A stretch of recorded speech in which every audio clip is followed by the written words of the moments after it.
أعوذ بالله من الشيطان الرجيم. بسم الله الرحمن الرحيم. لن يستنكف المسيح أن يكون عبدا لله ولا الملائكة المقربون، ومن يستنكف عن عبادته ويستكبر فسيحشرهم إليه جميعا.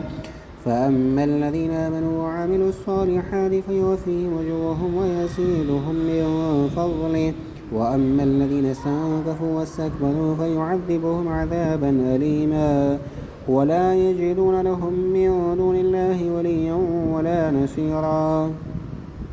يا أيها الناس قد جاءكم برهان من ربكم وأنزلنا إليكم نورا مبينا. فأما الذين آمنوا بالله واعتصموا به فسيدخلهم في رحمة منه وفضل ويهديهم إليه صراطا مستقيما.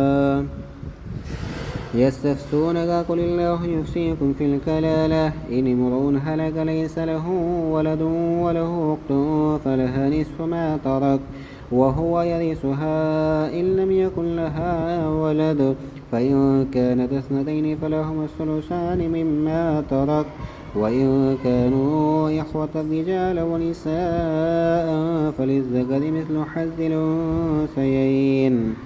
يبين الله لكم أن تضلوا والله بكل شيء عليم.